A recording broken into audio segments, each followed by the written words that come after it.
Dice Pablo en 1 Corintios 15, 51, he aquí os digo un misterio. Ok, ¿cuál es el misterio? ¿Qué es lo que él nos quiere contar como novedad? Como algo que nunca se había revelado, como algo que nunca se había dicho. Lo dice a continuación. El misterio consiste en que no todos dormiremos. Es decir, no todo el mundo va a morir. Dormir, morir, es igual. Pero todos seremos transformados. Vamos a leer después unos versículos adelante para que entendamos en qué consiste esa metamorfosis o esa transformación. Pero dice que ese cambio, esa transformación se producirá en un momento, en un abrir y cerrar de ojos. Y da un dato que ya lo hemos dado en anteriores clases, a la final trompeta. Y yo, perdonen que insista, ese dato tiene todo nuestro respeto, porque no vamos a cuestionar el por qué Pablo dijo a la final trompeta y no dijo... Bueno, es que eso fue lo que él quiso decir y eso es lo que está escrito en todas las Biblias del mundo. Esta transformación, este cambio será instantáneo en un momento y un abrir y cerrar de ojos. ¿Cuándo? A la final trompeta. Se tocará la trompeta, se tocará la trompeta. Alguien decía el otro día, pero bueno, la Biblia dice en Tesalonicense que cuando Cristo venga, vendrá con voz de trompeta. Una cosa es como voz de trompeta y otra cosa dice que se tocará la trompeta. Y donde se tocan las trompetas en el Nuevo Testamento es única y exclusivamente en el libro del Apocalipsis. Yo sé que en el Antiguo Testamento estaban los shofar, que son los cuernos de carnero o de antílope que se tocaban para cosas puntuales, y estaban dos trompetas de plata que se tocaban para convocatorias, etcétera, etcétera. Pero donde únicamente se tocan trompetas en el Nuevo Testamento es en el libro del Apocalipsis, y concretamente hay 7, que hoy, por cierto, las vamos a leer. Entonces Pablo nos da un dato muy interesante, dice, a la final trompeta, se tocará la trompeta y los muertos serán resucitados incorruptibles. Y nosotros seremos transformados. Aquí hay dos grupos de personas, los que ya están muertos y los que estén vivos en el momento en el que se toque esa trompeta. Los que están muertos resucitarán. Esa es la primera resurrección, ¿vale? Porque hay dos resurrecciones que se mencionan en la Biblia. Una que es esta y la segunda resurrección que se produce al final del milenio. ¿Vale? Después de los 1000 años de era mesiánica, resucitarán todos los que no han resucitado, es decir, todos los inconversos de toda la historia de la humanidad, desde Génesis hasta el momento en el que ocurra ese acontecimiento. Dos resurrecciones, una para vida y una para muerte, ¿vale? Pero esta que está mencionando Pablo en 1 Corintios capítulo 15 es la primera resurrección, la de los muertos en Cristo. Y ahora da una serie de explicaciones muy interesantes. Vamos a leerla, versículo 53. Porque es necesario que esto corruptible se vista de incorrupción y esto mortal se vista de inmortalidad. Cuando el hombre fue creado en un principio, el hombre fue creado con la capacidad de no morir, un ser inmortal, porque dice la Biblia que una de las consecuencias del pecado fue que el hombre pasó de ser un ser inmortal a ser un hombre mortal, si perdió la inmortalidad.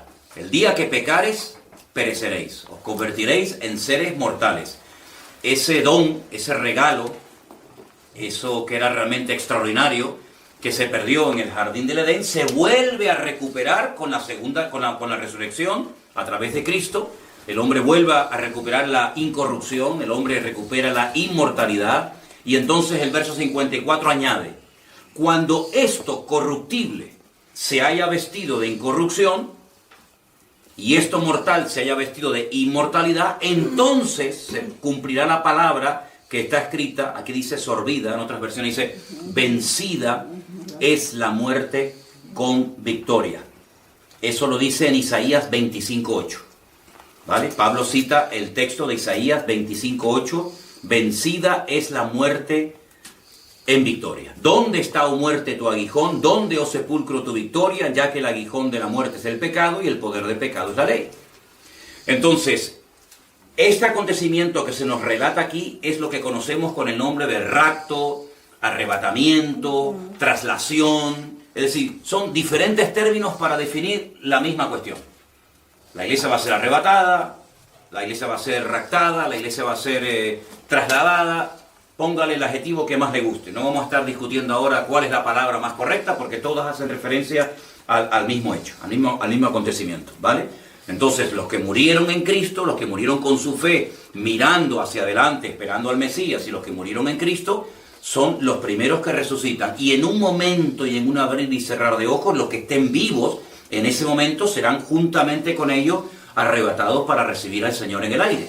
Eso es el arrebatamiento. Entonces yo he puesto aquí en la pizarra, digamos, una serie de palabras o de frases o de datos para tener en cuenta. Hemos dicho que la gran tribulación se divide en dos periodos del mismo tiempo, 3 años y medio, 3 años y medio, o 42 meses, o 1260 días cada bloque, ¿vale? El libro de Apocalipsis nos explica muy claramente lo que va a ocurrir en la primera parte y en la segunda parte de lo que llamamos gran tribulación, que va de menos a más, ¿vale? Empieza con los 7 sellos, y ahí es donde aparecen los famosos 4 caballos que van cambiando de color. Yo quiero que leamos hoy directamente de la Biblia la información. Cuando terminan esos juicios sobre la tierra, vienen otros 7 más, que dice que son como toques de trompeta, ¿vale? Cuando se tocaba la trompeta era para estar atento a algo que se va a decir o a algo que se va a hacer. Entonces, esos toques de trompeta simbolizan o representan 7 juicios más todavía, más fuertes que los 7 anteriores. Y todo eso es en la primera parte de lo que conocemos como la gran tribulación. Más cosas que están sucediendo durante esa etapa. Pues la manifestación del anticristo, también la manifestación del falso profeta, de los 2 testigos, de los cuales hablaremos cuando leamos el capítulo 11 del Apocalipsis. 144.000 judíos son marcados de una forma especial durante la primera parte de la gran tribulación. Puse aquí también la reconstrucción del templo de Jerusalén, ¿vale? El templo de Jerusalén se reconstruye en la primera parte de la gran tribulación. Sí, hay muchas cosas que tenemos que saber clasificarlas. ¿Cuándo ocurren? ¿Antes, en la primera parte o en la segunda parte? Ahora, volviendo al texto de Apocalipsis, de Primera de Corintios capítulo 15, me ha llamado mucho la atención algo que yo leía en el día de hoy y se lo quería compartir a todos ustedes. Primera de Corintios capítulo 15, ¿verdad? Nos habla del arrebatamiento y nos habla de la primera resurrección. Pero si vamos al libro del Apocalipsis, ¿vale? Vamos a ir al último libro del Nuevo Testamento, al libro del Apocalipsis. Hay un versículo que yo leía hoy muy interesante, y es el capítulo 10. Capítulo 10. Vamos a leer a partir del versículo 6. Dice así. Dice que que un ángel, si arrancamos del versículo 5, Apocalipsis 10:5, y el ángel que vi en pie sobre el mar y sobre la tierra levantó su mano al cielo y juró por el que vive por los siglos de los siglos, que creó el cielo y las cosas que están en él, y la tierra y las cosas que están en ella, y el mar y las cosas que están en él, que el tiempo no sería más. Fíjense, aquí hay un ángel que está levantando la mano y está jurando, y está haciendo esta declaración. Pero miren lo que dice el versículo 7, muy interesante. Apocalipsis 10:7. Sino que en los días de la voz del 7º ángel, cuando él comience a tocar la trompeta, el misterio de Dios se consumará, como él lo anunció a sus siervos los profetas. Yo quiero que ahora disfruten con esto que vamos a ver, que es para mí tremendamente interesante. Empezamos la clase de hoy leyendo 1 Corintios capítulo 15, donde Pablo dice, os voy a decir un misterio. Y él dice en qué consiste ese misterio o ese secreto revelado. Ahora en el Apocalipsis vuelve a aparecer la palabra misterio y dice, en los días de la voz del séptimo ángel, no del primero, no del segundo, no del tercero, no. En los días del séptimo ángel, cuando él comience a tocar la trompeta, el séptimo ángel es el séptimo que toca la última trompeta, el misterio de Dios se consumará. ¿Y qué misterio es? Ya lo hemos leído. Ya leímos el misterio, 1 Corintios capítulo 15. Bueno, pues cuando el séptimo ángel esté tocando la séptima trompeta, el misterio de Dios se consumirá, se llevará a cabo, como Él lo anunció a sus siervos, los profetas. Claro, uno dice, es decir, que esto ya lo había anunciado el Señor a su pueblo, a su gente, a través de los profetas. ¿Dónde lo anunció? Bueno, el Apocalipsis, si me permiten la expresión, del Antiguo Testamento es el libro de Daniel. Entonces, tienen la página de Apocalipsis 10 abierta, ¿verdad? Sí. Y la 1 Corintios 15 ya la hemos leído. Vamos a Daniel 12:7. Y esto es tremendo lo que dice aquí, porque miren, si ustedes doblan así un poquito, digamos, la página entre Daniel capítulo 12 y Daniel capítulo 10, Apocalipsis capítulo 10, repito, Daniel 12 y Apocalipsis 10. Apocalipsis 10 dice que ese ángel juró por el que vive por los siglos de los siglos. Daniel 12:7 dice, 12:7, y oía al varón vestido de lino que estaba sobre las aguas del río, el cual alzó su diestra y su siniestra al cielo y juró por el que vive por los siglos. Es lo mismo. Lo que pasa es que en una ocasión te lo cuenta Daniel y ahora te lo está contando Juan en el Apocalipsis, pero es el mismo ángel. Claro, evidentemente Juan había leído las profecías del profeta Daniel, no cabe la menor duda. Y dice que ese ángel que levanta sus manos jura por el que vive por los siglos de los siglos, que será por tiempos y la mitad de un tiempo. Una expresión que ya para nosotros no es nueva. Es una expresión que nos dice 3 años y medio. Es lo mismo. Pasa que, claro, Juan habla con unos términos, Daniel habla con otros términos, pero estamos hablando de lo mismo. Y entonces dice, y cuando se acabe la dispersión del poder del pueblo santo, todas estas cosas serán cumplidas. El Señor le está hablando a Daniel. Daniel es judío, que pertenece al pueblo de Israel, que en ese momento era el único pueblo santo. Santo significa apartado. No nos compliquemos la vida con, ay, santo. Santo significa apartado. Cuando tú apartas una cosa para un uso concreto, lo estás santificando. Pasa que hoy en día no hablamos en esos términos. Pero realmente cuando decimos, no, es que los cristianos somos santos. Hombre, vamos a ver, somos santos no porque seamos las mejores personas del mundo. Somos santos porque Dios nos ha apartado para que vivamos una vida diferente para Él. Por eso ahora uno puede entender cuando el apóstol Pablo le escribía a los santos de Corinto, a los santos de otra congregación, y dice, ¿pero cómo emplea la palabra santo? Bueno, pues porque la palabra santo siempre ha significado apartado, escogido. Y entonces les escribo, en vez de decir a los cristianos de Corinto, les escribo a los que se han apartado del mundo, a los santos, para servir y glorificar al Señor. Es lo mismo. Pasa que eso es una terminología que no es muy común hoy en día, pero que nosotros al leer la Biblia tenemos que dominarla, tenemos que conocerla, porque si no nos quedamos como diciendo, uy, ¿cómo que los santos? Aquí él escribía estatuas, a imágenes, por el contexto católico del cual procede la mayoría de la gente. Pero Daniel nunca fue católico. Daniel sabía que el pueblo santo era el pueblo de Israel, porque era el único pueblo que había sido apartado, comprado, escogido por el Señor para cumplir una serie de objetivos a nivel mundial.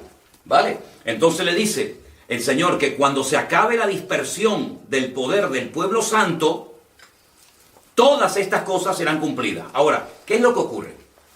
Yo les voy a recomendar a todos ustedes, se lo pueden descargar gratuitamente de internet, lo que muchos de nosotros utilizamos, que es una auténtica joya, y es la Biblia paralela. Adolfo la conoce perfectamente porque seguramente la ha utilizado en muchas ocasiones, y quiero recomendarles la Biblia paralela. Es una Biblia en la que la puedes descargar en muchas versiones, y incluso cuando estás leyendo un texto, puedes leerlo en diferentes versiones. Puedes incluso ir al texto original y puedes pinchar sobre la palabra específica y te lo explica en español qué significa esa palabra. Esa palabra en otros versículos de la Biblia aparece con esta connotación o con esta aplicación o significado. Es una joya. Créame realmente que es una joya, lo que se llama la Biblia paralela. Entonces, en la versión Reina Valera, que es la que yo estoy utilizando en esta noche y he leído, dice que todo esto se va a cumplir cuando se acabe la dispersión del poder del pueblo santo. Nos quedamos como así diciendo, ¿y esto qué significa? Entonces, yo voy a leerles en esta noche, en esta versión, que seguramente algunos de ustedes han visto o conocen, se llama Biblia en hebreo español. Vienen 2 tomos, ¿vale? Viene un tomo para unos libros de la Biblia y otro tomo para el resto de los libros del Antiguo Testamento, ¿vale? Entonces, en esta versión, en Daniel 12:7, dice, en la última parte, una vez que él jura por el que vive eternamente, dice, cuando se haya cesado de quebrantar el poder del pueblo santo, todas estas cosas serán consumadas. Cuando haya cesado de quebrantarse el poder del pueblo santo, la palabra ahí, sin embargo, ¿sabes? La palabra yad, la palabra mano, ¿no? Que se traduce a veces también por poder, sobre quien se ha manifestado el brazo del Señor. Brazo es mucho más que un miembro del cuerpo humano, es sinónimo de poder, ¿verdad? Bueno, en este caso, en el versículo 7 de Daniel 12 aparece la palabra yad, que es la palabra mano. Si cuando se haya dejado de quebrantar al pueblo santo, el pueblo santo, volvemos al tiempo de Daniel, claro, era el pueblo de Israel. Cuando se haya dejado de quebrantar el pueblo santo, todas estas cosas se cumplirán. Entonces, eso es lo que nos dice Daniel. Y lo que nos dice Apocalipsis es que cuando se toque la última trompeta, cuando suene el sonido de la última trompeta, el misterio de Dios se cumplirá.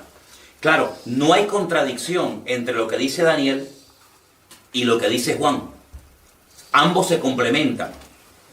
Te da unos datos Daniel que Juan no te da, pero Juan te da una información que Daniel no te da. Entonces, como hay una regla de la hermenéutica es una materia que se estudia, la hemos dado aquí en la iglesia en varias ocasiones, que consiste en la interpretación correcta de los textos bíblicos. Si usted no puede interpretar la Biblia como usted le dé la gana, si hay unas reglas, hay unas normas, y eso se estudia en hermenéutica. Y una de las muchas reglas de la hermenéutica dice que la Biblia se interpreta a sí misma. Es decir, como la Biblia fue escrita por más de 40 personas diferentes, en épocas distintas y en idiomas diferentes y en lugares diferentes, puede ser, como estamos viendo en esta noche, que usted lea a Daniel, que vivía en Babilonia y escribía entre el hebreo y el arameo, que te dé una información que luego Juan, que vive en la época del primer siglo de la era cristiana, que conoció personalmente a Cristo, que está desterrado en la isla de Patmos, vive en Europa, él te esté hablando en unos términos y te emplee o te dé una información diferente a la que te da Daniel. Pero repito, no se contradicen, sino que se complementan. Esto es como cuando tú compras un rompecabezas, un puzzle. Un puzzle de 1500 piezas. Y claro, tú las sueltas todas encima de la mesa y eso es un desorden. Tú no entiendes, tú no ves nada. Pero hay un dibujito, generalmente en la tapa, en la cajita, donde sale el paisaje, o el barco, o el animalito, o lo que sea. Entonces usted lo que tiene que hacer es buscar cada pieza y poner cada una en su sitio. De las 1500 piezas, ¿cuál es la más importante?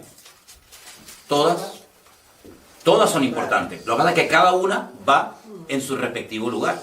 Entonces la Biblia es como un gran rompecabezas, donde en Daniel te da una información, en Ezequiel te da otra, en Apocalipsis te da otra, y usted lo que tiene que hacer, y gracias a Dios que tenemos nosotros toda la Biblia, Por eso hay cosas que Daniel escribía que él no entendía. Porque claro, él no tenía el Apocalipsis, él no tenía la revelación de Jesucristo, él no tenía todo el Nuevo Testamento. Pero nosotros somos privilegiados porque tengo todo lo que Dios ha revelado, toda la información que Dios ha dado a conocer, la tenemos en un libro llamado Biblia, que significa colección de libros, de ahí viene la palabra biblioteca, ¿verdad? Entonces yo tengo toda la información, de tal manera que digo, bueno, es que con lo que Daniel dice no me llega, si me faltan datos, váyase al Apocalipsis y los encuentra.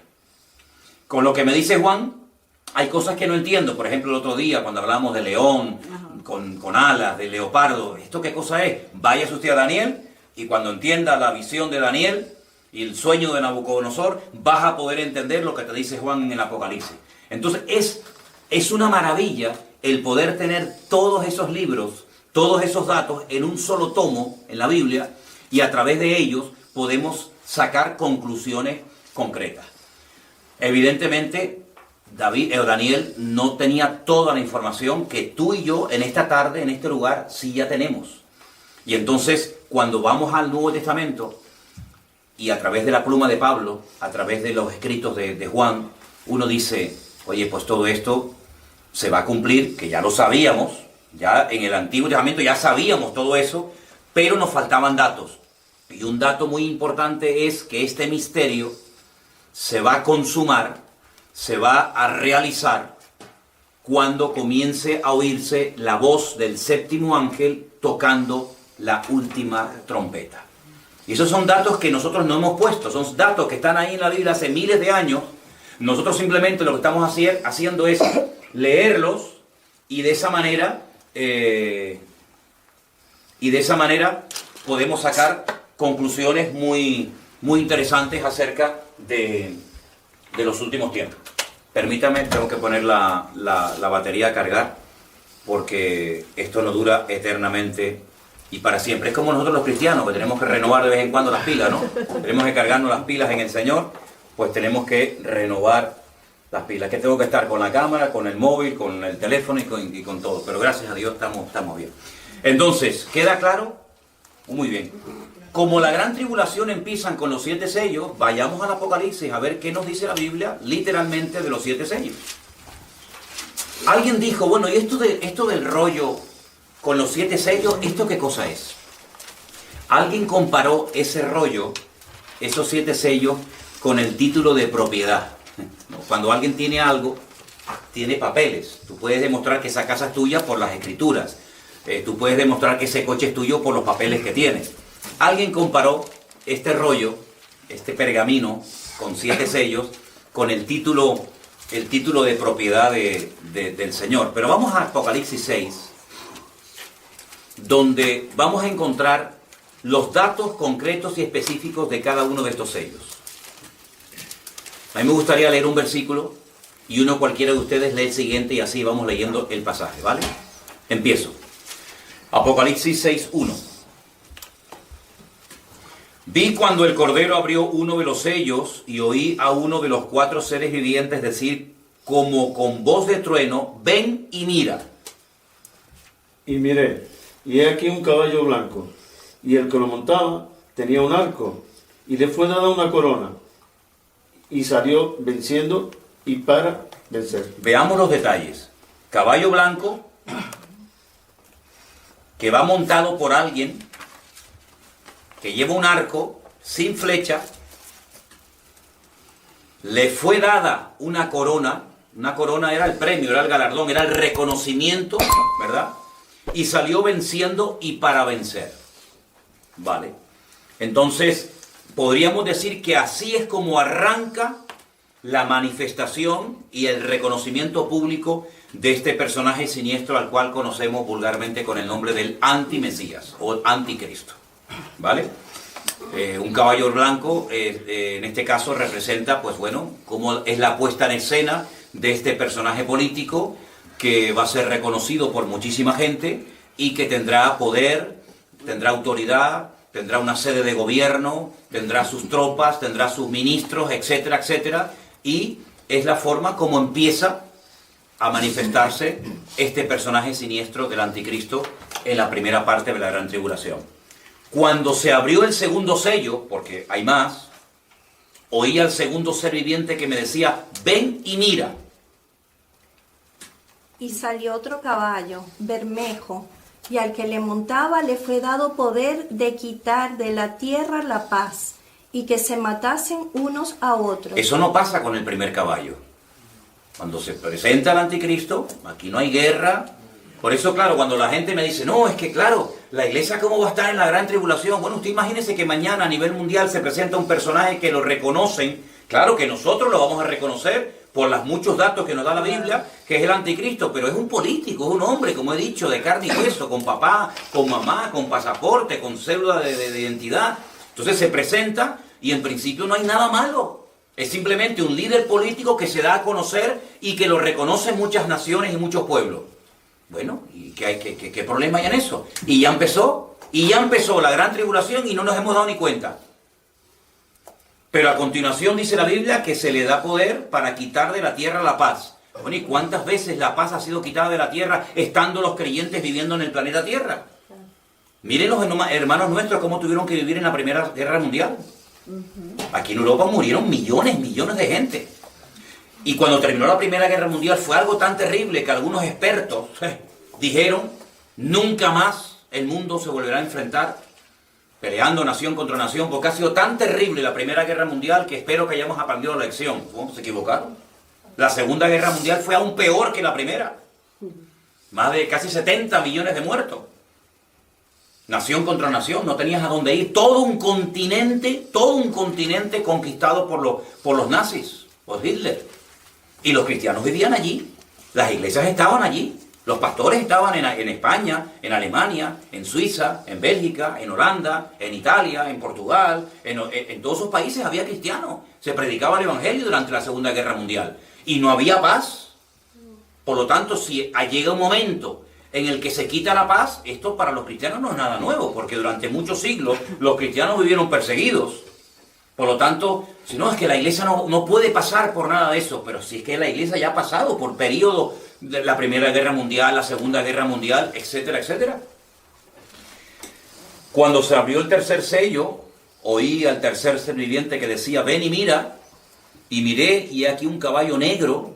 ¿Se dan cuenta cómo el caballo va cambiando de color? Es como diciéndonos, a través del caballo yo te estoy hablando de cómo va cambiando la situación mundial.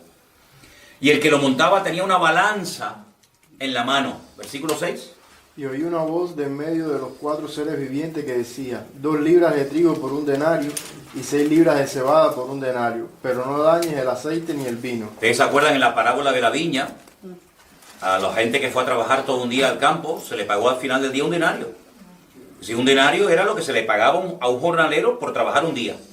Y aquí dice, claro, yo le voy a pedir a los hermanos cubanos, porque en Europa esto no existe. Bueno, quiero decir en España, ¿no? 2 libras.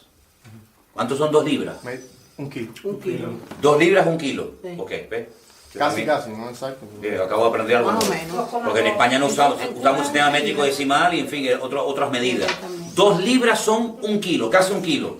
Bueno, 1 kilo de pan por 1 denario. Y el denario acabamos de decir que era el jornal de un día. Está muy caro esto, ¿no? Está caro. Trabajar usted todo un día. Cuidado, que no estamos en los tiempos actuales, donde hay derechos, vacaciones, turno partido. No. Estamos viendo en los tiempos bíblicos que se trabajaba desde que salía el sol hasta que se ocultaba el sol. Póngale 10, 12 horas. 12 horas diarias lo que trabajaba la gente en los tiempos de la Biblia. Para que al final del día nada más pueda comprar 1 kilo de pan. Esto es un disparate. No, pero es que hay más. 6 libras, bueno, si 2 kilos, perdón, si 2 libras son 1 kilo, 6 serían 3. Ok. 3 libras de cebada. 6 libras. 6 libras. Perdón, 6 libras. 3 kilos.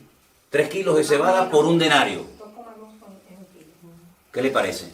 Es carísimo, ¿no? ¿Qué se puede hacer con cebada? Ustedes, hermanas, ayúdenme.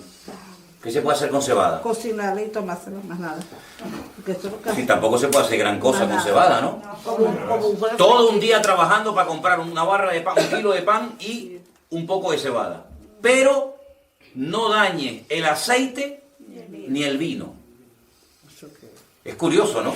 ni los olivos, ni las viñas, lo cual era en aquellos tiempos un artículo de lujo. El aceite se consideraba, el aceite de oliva, se consideraba y se sigue considerando en muchos lugares el oro líquido. Con el aceite se ungía muchas cosas en la Biblia. Con el aceite la gente se lo echaba en la cara, en el rostro, era una especie de ungüento. El vino era un artículo de lujo, ¿verdad? No podía faltar el vino en una mesa, estamos hablando de la cultura mediterránea. Es decir, había artículos de lujo, pero sin embargo, los artículos elementales y básicos estaban carísimos. ¿Qué cosa, no? Cuando vivimos un tiempo en Argentina, veíamos unas casas espectaculares y coches nuevos y televisiones y lujos, pero sin embargo, después dentro había miseria y pobreza y la gente no tenía ni para comer, ¿no? Las paradojas de la vida, ¿no? ¿De qué sirven los lujos si a la hora de la verdad no tienes para comer? ¿De qué sirve un coche último modelo en la puerta de tu casa o una casa preciosa si después no tienes ni para la arepa, ¿no? Ni para las caraotas del día, ¿no? Es terrible, ¿no? Pero muchas veces ha pasado eso en países en crisis, que lo que habían comprado, el patrimonio que tenían, ahí estaba, pero que a la hora de la verdad con eso no se sacia el hambre, ¿vale? Cuando abrió el cuarto sello, oí la voz del cuarto ser viviente que me decía, ven y mira. Versículo 8. Miré y vi un caballo amarillo. El que lo montaba tenía por nombre Muerte, y el Hades lo seguía, y le fue dada potestad sobre la cuarta parte de la tierra, para matar con espada, con hambre, con mortandad y con las fieras de la tierra. ¿Sabes? En el libro del Apocalipsis a la muerte se le compara, o muchas veces se le ve como un ángel, el ángel de la muerte. Dice que el que montaba ese caballo amarillo era el ángel de la muerte, y el Hades es el mismo lugar que se nombra en la Biblia también, pero con otro nombre, porque Hades está en griego y Seol está en hebreo, pero es el mismo lugar, es el lugar de los muertos. Entonces dice que el Hades le seguía y le fue dada potestad sobre la cuarta parte de la tierra para matar con espada, con hambre, con mortandad y con las fieras de la tierra. Es decir, desde que se abrió el primer sello y apareció el caballo blanco, ahora las cosas han cambiado de una forma tremenda. Pero no se olviden que todo eso ocurre en la primera parte de la gran tribulación. Es decir, en 3 años y medio las cosas cambian radicalmente. Y uno dice, pero ¿cómo puede cambiar tan rápido las cosas? Bueno, y en menos tiempo todavía. Mira, la historia del mundo cambió en 1 hora. Cuando cayeron las Torres Gemelas, a partir de ese momento, a partir de esa hora en la que ocurrió esa tragedia, el mundo cambió. Los aviones, los viajes, la seguridad, etcétera, etcétera, todo cambió en poquísimo tiempo. El diablo no necesita demasiado tiempo para conseguir sus objetivos. Cuando abrió el quinto sello, vi bajo el altar las almas de los que habían sido muertos por causa de la palabra de Dios y por el testimonio que tenían. Es decir, en el quinto sello se ve las almas de los que habían sido muertos por causa de la palabra de Dios y por el testimonio que tenían. ¿Dónde? En la primera parte de la gran tribulación. Pero si no estaban, dicen algunos, ya se fueron arrebatados antes. Entonces, ¿cómo los mataron? Es curioso, ¿no? Es interesante ver estos datos que nos da la Biblia. Clamaban a gran voz, ¿hasta cuándo, Señor santo y verdadero, no juzgas y vengas nuestra sangre en los que moran en la tierra? Se les dieron vestiduras blancas, se les dio que descansasen todavía un poco de tiempo hasta que se completara el número de sus consiervos y de sus hermanos, que también habían de ser muertos como ellos. Claro, alguien puede decir, bueno, pero estas almas de los decapitados fueron los que mataron antes y por eso están ya en la presencia del Señor. No, pero espera, aquí dice, se les dieron vestiduras blancas, se les dijo que descansasen todavía un poco de tiempo hasta que se cumpliera el número de sus consiervos y sus hermanos, que también habían de ser muertos como ellos. Es decir, gente que no estaba muerta, gente que estaba viva, pero que iban a ser muertos durante esta primera etapa de la gran tribulación. Entonces, ¿qué quedamos? ¿Qué quedamos? ¿Te das cuenta como muchas veces la gente repite las cosas como el loro, pero no sacan de la Biblia la información? No, es que yo una vez oí a un pastor que dijo, es que en mi iglesia se enseñaba así, pero una pregunta, ¿usted lo ha leído? Porque aquí yo estoy viendo cosas que como que se contradicen con algunas cosas que nos han enseñado en el pasado. Aquí dice que van a estar matando a gente por causa de la palabra de Dios, y por causa del testimonio, van a estar muriendo durante la primera parte de la gran tribulación. ¿Qué le parece? Entonces, todas estas señales y todos estos juicios, repito, y quiero que lo que quedemos bien claro, es durante los primeros 3 años y medio. Miré cuando se abrió el sexto sello y aquí hubo un gran terremoto. Oye, una cosa curiosa de la Biblia es que el futuro te lo cuenta en tiempo pasado. Hubo un gran terremoto. Pero si todavía esto todavía esto no se ha producido. Pero es que ya en el Señor el futuro ya te lo cuenta como algo que ya pasó, porque Él lo sabe todo, mi hermano. Él es presente, pasado y futuro al mismo tiempo. Hubo un gran, no dice habrá, hubo un gran terremoto y el sol se puso negro como tela de silicio, la luna se volvió como de sangre y las estrellas de los cielos cayeron sobre la tierra como la higuera deja caer sus higos cuando es sacudida por un fuerte viento. El cielo se desvaneció como un pergamino que se enrolla y todo monte y toda isla se removió de su lugar. Los reyes de la tierra y los grandes, los ricos, los capitanes, los poderosos y todo siervo y todo libre se escondieron en las cuevas y entre las peñas de los montes y decían a los montes y a las peñas: caed sobre nosotros y escondednos del rostro de aquel que está sentado sobre el trono y de la ira del Cordero. Ahí tienen un versículo que pueden utilizarlo como referencia a la ira del Cordero, porque dijimos en otras clases que en el Apocalipsis se mencionan 3 tipos de ira diferentes. Una es la ira del Cordero, otra es la ira de las naciones y otra es la ira del dragón. Son 3 cosas diferentes. Lo digo porque hay gente que utiliza el versículo de, hermano, la Biblia dice que Dios no nos ha puesto para ira, sino para alcanzar salvación. Y es el texto que utilizan para decir que la iglesia o los cristianos no van a estar por lo menos en la primera parte de la gran tribulación. Entonces es cuando lo decimos, pero ¿a qué ira hace usted referencia? Y ahí los desarma, porque dice, ¿cómo que a qué ira? Es que hay 3. ¿De qué ira estamos hablando? ¿De la ira del Cordero, del Señor? Y ya estamos libres. El Señor no está enfadado con nosotros. Pero la iglesia está exenta de la ira de las naciones. ¿Cuántos cristianos en este momento, en este día, habrán muerto por el Señor? Por naciones impías que le han dado la espalda al Señor. ¿Cuántos hermanos nuestros mueren cada año? Por la ira de las naciones, por la ira del dragón o de Satanás. Incontables. Ahora, entre el sexto sello y el séptimo hay algo en medio. Y es que se menciona que hay 144,000 personas de origen judío que van a ser marcadas, selladas en sus frentes. ¿Saben que hay una secta que se llama la famosa secta de los testigos de Jehová? Que ellos dicen, los famosos 144,000 sellados o escogidos, que dicen que son testigos de Jehová. Sí. Pero hay algo ahí, ellos hablan de eso, pero ellos te tiran el dato, más dice la palabra que son hombres y mujeres que no han tenido, o sea, se han guardado para... Se han guardado, y encima... Uno le dice eso a ellos le queda... Sí, no, y encima son 144,000 judíos. No es que uno es de Colombia, otro de México, otro de España, otro, no. Son 144,000 judíos y además judíos de todas las tribus, de las 12 tribus de Israel. Para más INRI, ¿no? Para que quede bien claro que no son de cualquier nacionalidad, no son de cualquier raza o etnia, sino son judíos y 12,000 de cada una de las tribus, y aquí se mencionan la tribu de Judá, de Rubén, de Gad, de Aser, Manasés, Neftalí, Simeón, Leví, Isaacar, Zabulón y Benjamín, las 12 tribus, 12,000 de cada uno de ellos. Dice en el versículo 3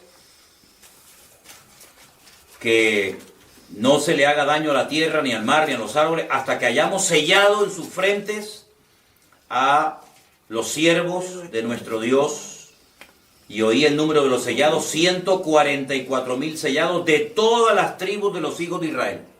El Señor sabe dónde están esas tribus, y el Señor en su momento hará que aparezcan, porque ustedes saben que las tribus del norte desaparecieron, las famosas tribus perdidas, cuando fueron atacadas por el imperio asirio, y quedaron las tribus del sur, que como 100 y pico de años más tarde también fueron atacadas por Nabucodonosor.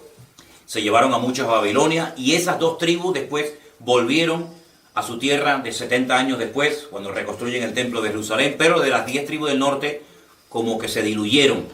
Algunos dicen que se asimilaron entre las naciones y se perdieron, Pues no se perdieron, porque la Biblia dice que aquí vuelven a aparecer y esta gente toma una parte activa, 144.000 personas durante ese tiempo. Ahora fíjense qué tremenda influencia, qué tremendo impacto producen estos 144.000, saltando un poquito el pasaje.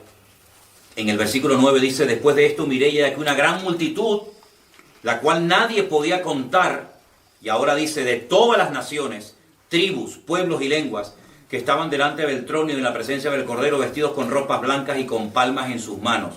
Y más adelante, cuando se le pregunta en el versículo 13, ¿estos quiénes son?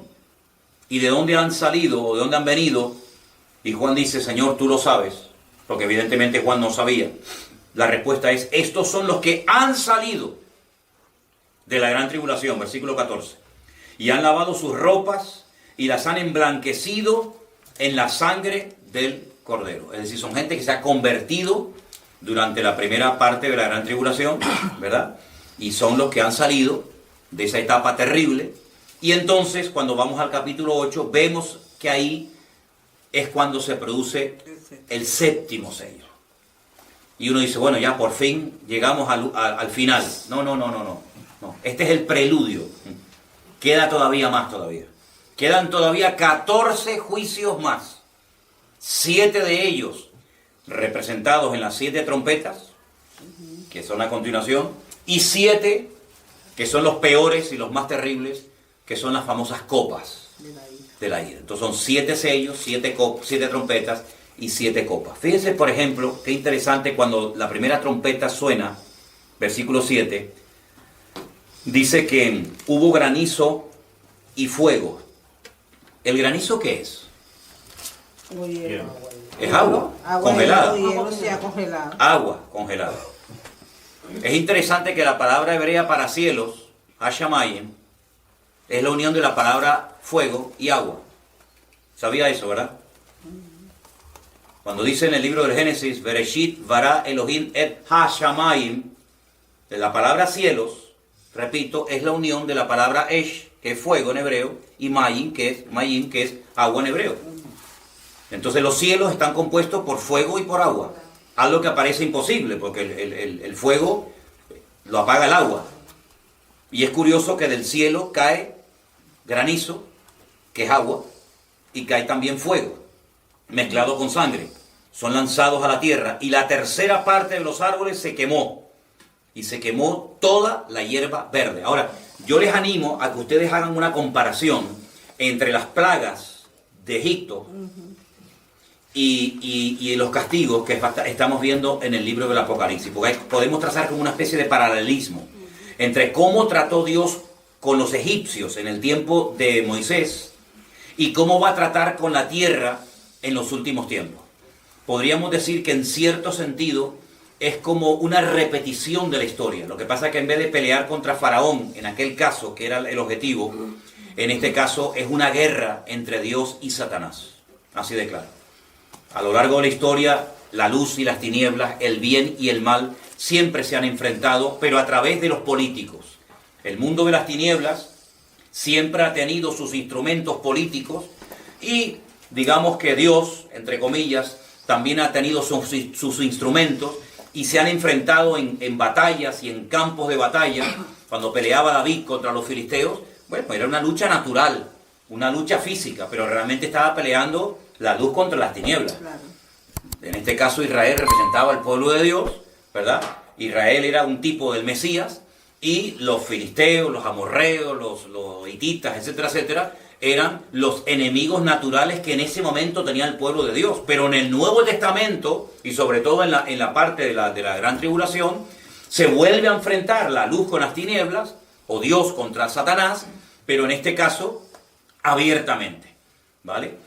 Satanás utilizando al anticristo y el Señor utilizando las oraciones de su pueblo, utilizando a su iglesia, utilizando a sus escogidos, porque realmente es una confrontación, una lucha abierta entre el bien y el mal. El único enemigo del Antiguo Testamento que se enfrentó contra el trono de Dios fueron los amalecitas. Dice que Amalek osó pelear contra el trono de Dios, porque Amalek representa un espíritu, es el espíritu del anticristo, es el espíritu que se ve en el libro de Esther, que intenta exterminar a todo el pueblo de Israel. Gracias al Señor se celebra la fiesta de Purim, se celebra la gran victoria sobre los enemigos, sobre los amalecitas.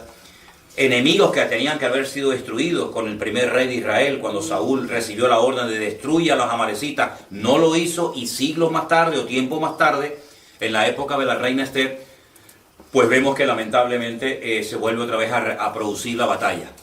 Entonces vemos cómo el ataque siempre es contra el pueblo de Dios y contra el Dios del pueblo. Siempre, siempre, siempre. De una manera u otra. Entonces vemos que en la primera trompeta se produce esto. En la segunda trompeta, versículo 8, ¿alguien lo puede leer? Estamos en el 8 del libro de Génesis, por favor. Perdón. Apocalipsis.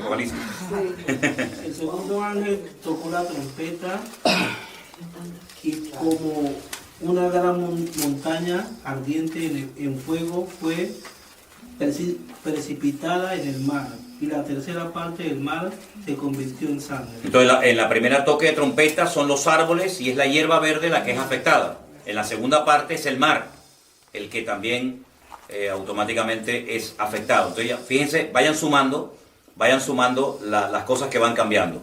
Murió la tercera parte de los seres vivientes que estaban en el mar, y la tercera parte de las naves fue destruida. Así va a ser algo tremendo.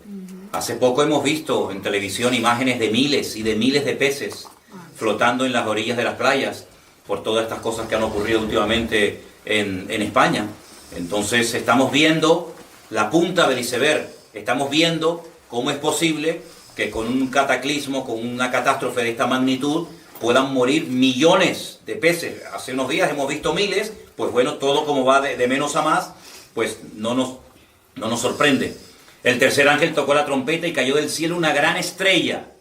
Algunos pueden decir que es como un meteorito ardiendo, como una antorcha, que cayó sobre la tercera parte de los ríos y sobre las fuentes de las aguas. Pasamos de la hierba verde, los árboles, pasamos del mar, ahora los ríos. El nombre de la estrella es ajenjo, que es como amargura. La tercera parte de las aguas se convirtió en ajenjo, amargas. Muchos hombres murieron a causa de esas aguas porque se hicieron amargas.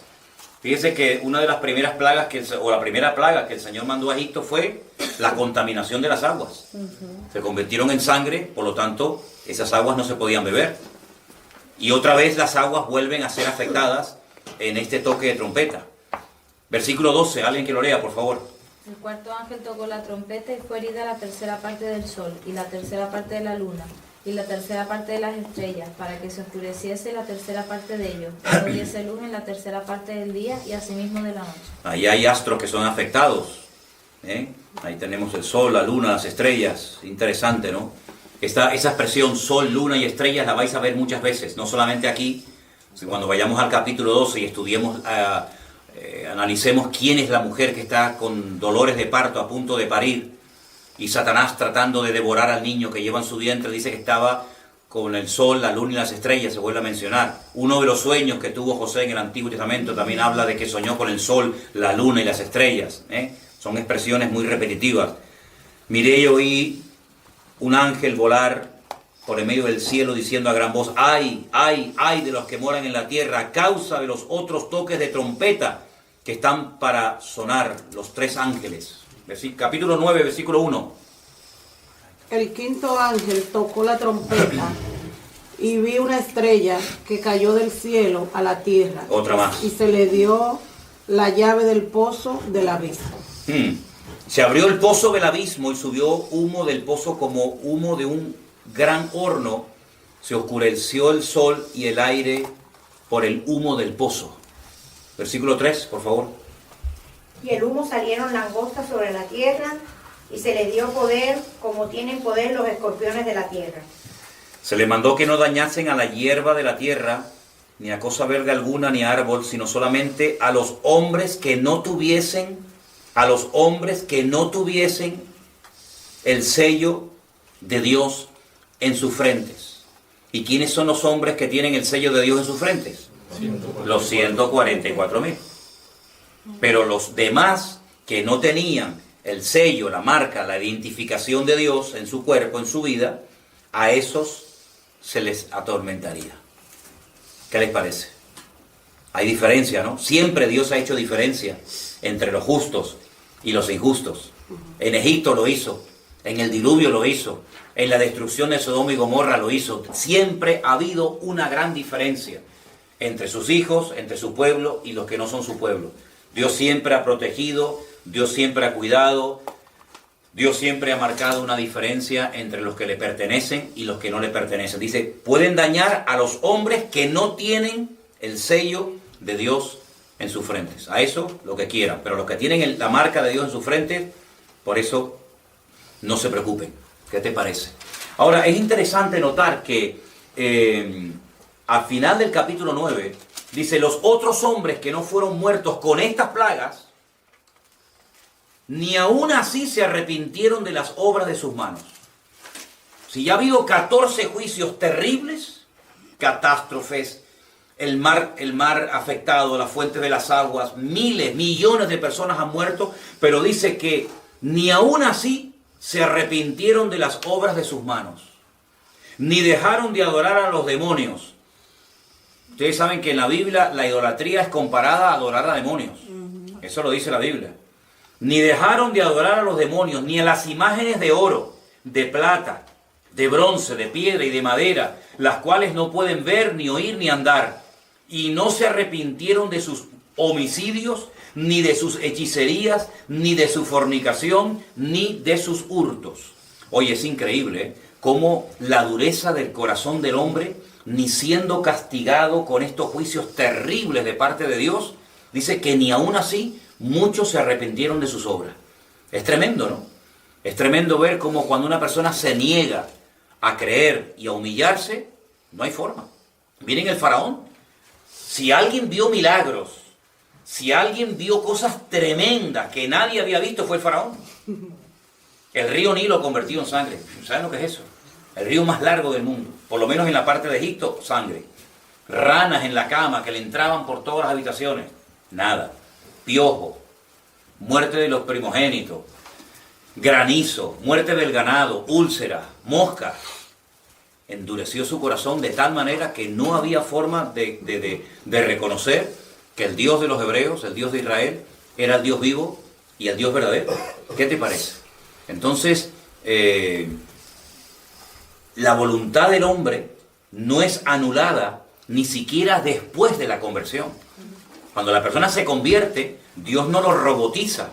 Dios no anula la voluntad de la persona, del individuo, sino que la persona tiene voluntad propia. Y en este caso la voluntad individual de estas personas es que no nos vamos a arrepentir ni viendo castigos, ni siendo perjudicados con estas plagas o epidemias o castigos. No se quisieron arrepentir de todo lo que ahí se menciona. Siguieron adorando imágenes, siguieron con sus hechicerías, con su fornicación, con su libertinaje. Tremendo, ¿no? Tremendo. Pero si creen los hombres, o incluso ustedes, que ya Dios va a decir, bueno, vale, no se quieren arrepentir, paro. No, todavía queda lo peor. Todavía queda la segunda parte de la gran tribulación, que es tremenda. Ahora, durante la primera parte de la gran tribulación, los 144.000 van a estar predicando junto con los dos testigos, capítulo 11 del Apocalipsis, que hablaremos la próxima semana de estos dos personajes, que nadie te puede decir quiénes son. Se puede especular, se puede opinar, y no hay nada malo en eso. No hay nada malo en decir, oye, hubieron dos personajes de la antigüedad que, según nos cuenta la Biblia, no murieron. La Biblia dice que Enoc caminó con Dios y con Dios se fue. Y la Biblia presenta a Enoc en el Nuevo Testamento como un profeta, como un hombre que vio y habló y escribió de la segunda venida de Cristo. Quiero leerles unos versículos de una carta muy chiquitita, que es el penúltimo libro del Nuevo Testamento, que es la carta de Judas, para que ustedes vean lo que ahí se nos dice. Estamos en la carta de Judas, que solamente tiene, bueno, ni siquiera un capítulo, ¿no? Son como versículos sueltos. En el versículo 14 se nos habla de Enoc. Dice, de estos también profetizó Enoc, Lo curioso es que cuando tú vas al libro del Génesis, que es donde se ubica el personaje de Enoc, no lo vemos profetizando. Pero sin embargo, Judas dice que Enoc profetizó. Luego en el Nuevo Testamento, en la época del Nuevo Testamento, se sabía lo que profetizó Enoc. Bueno, hay un famoso libro apócrifo, ¿no?, que se llama el famoso libro de Enoc. Y dice que Enoc, que fue el séptimo, la séptima generación después de la de Adán, dijo: he aquí vino el Señor con sus santas decenas de millares. Esto no fue en la primera venida. El Señor no vino con sus santas decenas de millares en su primera venida. Luego Enoc, este personaje ancestral, antes de Abraham, antes de Moisés, antes de la ley, dice: vino el Señor con sus santas decenas de millares para hacer juicio contra todos y dejar convictos a todos los impíos de todas sus obras impías que han hecho impíamente y de todas las cosas duras que los pecadores impíos han hablado contra él. Esto lo dijo Enoc, y ese hombre no murió. Dice la Biblia que Dios lo arrebató, Dios se lo llevó. Y hay otro segundo personaje, que es el famoso profeta Elías, que dice la Biblia que fue arrebatado en vida. Un carro de fuego se lo llevó a la presencia del Señor, y son los dos únicos personajes de la historia que no experimentaron muerte. ¿Por qué se dice que puede ser Enoc y Elías esos dos testigos o dos predicadores que van a venir en la primera parte de la gran tribulación? Bueno, porque no murieron. Y como hay un versículo muy interesante que está en Hebreos 9:27, compróbenlo si no me equivoco, que dice: es necesario que todos los hombres mueran una sola vez y después de esto el juicio. Algunos dicen, bueno, pues si está establecido por Dios que todos los hombres mueran una sola vez y estos no murieron, y dice la Biblia que los matan a los dos predicadores o a los dos testigos, los dos olivos, como se le llama en el libro de Zacarías, los matan, pues entonces no van a morir dos veces. No van a morir dos veces. Como no han muerto, los matan en la gran tribulación. A los 3 días el Señor los resucita, los lleva a su presencia. Entonces, algunos dicen, puede ser Enoc, puede ser Elías. Hay gente que lo ha dicho, pero yo no me atrevo a decir que son Enoc y Elías, porque la Biblia no lo dice. Dije hace unos días que hay un libro que escribió un pastor español que él dice los nombres de los dos testigos. Claro, tendrá una iluminación que no tuvo ni Juan en el Apocalipsis, ¿no? Otros dicen que puede ser Moisés y Elías. Moisés como representante de la ley y Elías como representante de los profetas, porque además en el monte Tabor, en el monte de la transfiguración, se presentaron estos dos personajes, Moisés y Elías, y los dos estuvieron hablando con Cristo, y después dice que desaparecieron y se quedó solo Jesús, se quedó solo el Señor allí. Pero bueno, yo veo en el libro del Génesis que Moisés murió. Y si quieren podemos leer también en la carta de Judas, en el versículo 9. Pero cuando el arcángel Miguel contendía con el diablo, disputando con él por el cuerpo de Moisés, no se atrevió a proferir juicio de maldición contra él, sino que dijo: el Señor te reprenda. Dice que Satanás se quería llevar el cuerpo de Moisés, pero el cuerpo muerto, no el cuerpo vivo. Luego Moisés murió. Entonces va a venir en la gran tribulación y lo van a matar a Moisés. ¿Ustedes creen sinceramente que Moisés va a venir en la primera parte de la gran tribulación y a este hombre, este santo varón de Dios, lo van a matar para después resucitarlo otra vez? Sinceramente, en mi opinión personal, es que no. Yo no creo que el Señor tenga preparado a Moisés para que venga en la gran tribulación y lo maten. Entonces, bueno, los dos únicos que nos quedan posibles candidatos sería Enoc y sería Elías, pero no tenemos ninguna autoridad bíblica, ningún respaldo bíblico para afirmar tal cosa. Por lo tanto, el Señor sabe quiénes son. Ni tú ni yo, ni nadie en el planeta Tierra sabe de quiénes se tratan estas personas. Lo que sí nos dice Apocalipsis capítulo 11, y el próximo día lo leeremos con todo detenimiento, es a lo que vienen, lo que hacen, cómo mueren, cómo son resucitados, pero eso lo dejamos para la próxima semana. Lo que sí quiero que tengamos bien claro son las cosas que van a ocurrir en la primera parte de la gran tribulación. Cosas que en un momento determinado no son cosas tan terribles como, por ejemplo, cuando algunos cristianos me han preguntado, pero hermano, y entonces cuando nos vayan a marcar con la marca de la bestia, porque los que se dejen marcar después no se pueden convertir. Pero ¿dónde dice la Biblia? ¿Dónde dice la Biblia que en la primera parte, en los primeros 3 años y medio de la gran tribulación, marcan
el anticristo a la gente. ¿Dónde dice eso?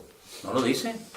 Eso no lo dice. Por lo tanto, no hay que tener ningún temor de que vamos a ser marcados con el chip, con la marca del 666 de la bestia, que si nos dejamos marcar, claro, para poder comprar y vender hay que dejarse marcar, porque si no, ¿cómo hago? Pero es que eso no pasa en la primera parte de la gran tribulación. Por lo tanto, yo le digo a los que están con esa preocupación, relájense, despreocúpense.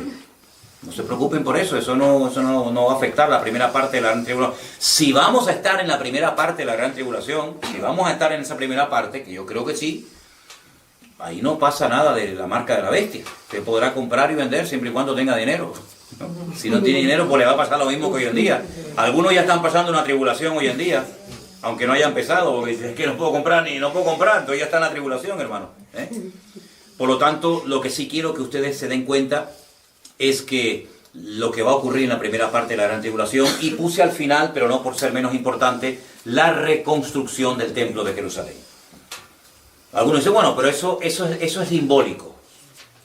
Cuando alguien ve algo muy imposible, recurre a la palabra, eso es simbólico. ¿Saben que antes de la restauración nacional del pueblo de Israel en 1948, hasta algunos judíos llegaron a plantearse que la reconstrucción nacional, el retorno de Israel a su país, no era algo que se tenía que tomar como algo literal, sino como algo simbólico? Incluso muchos judíos multimillonarios pensaron en ir a África y comprar grandes extensiones de terreno para crear el Estado de Israel en África y reconstruir el templo de Jerusalén en África, porque veían imposible que Israel pudiera volver a Israel, a su país. Imposible. En un día, En un día se proclamaron país. En un solo día. Y la pregunta del profeta era, ¿en un día se levantará una nación? Como diciendo, pues sí, eso no se puede. Una nación, mira los catalanes. No se me enfaden los catalanes que me están viendo. Los catalanes declararon la República Catalana y de República Catalana de momento nada hay. Un país no se levanta en un día, ni en una semana, ni... No, eso es... Miren los kurdos. Miren los kurdos, los siglos que llevan reclamando un país. Y los kurdos, los pobrecitos, están ahí entre Siria, entre los turcos. Y no hay manera. ¿Y cuántas etnias, cuántos pueblos están reclamando un territorio para declararlo país? Nada. El único país de la historia de la humanidad que se levantó en un día fue el Estado de Israel. Mayo de 1948. Pasaron levantándose por la mañana y no existía Israel, y a las 4 de la tarde ya existía el Estado de Israel. ¿Qué te parece? Eso es un milagro histórico, eso no ha pasado nunca, ni pasará jamás. Y ahí están, y desde Israel nos está viendo nuestros hermanos. Eso es una realidad, están allí en Israel. Hay un país con su bandera, con su escudo, con su himno, con sus soldados, con su gente.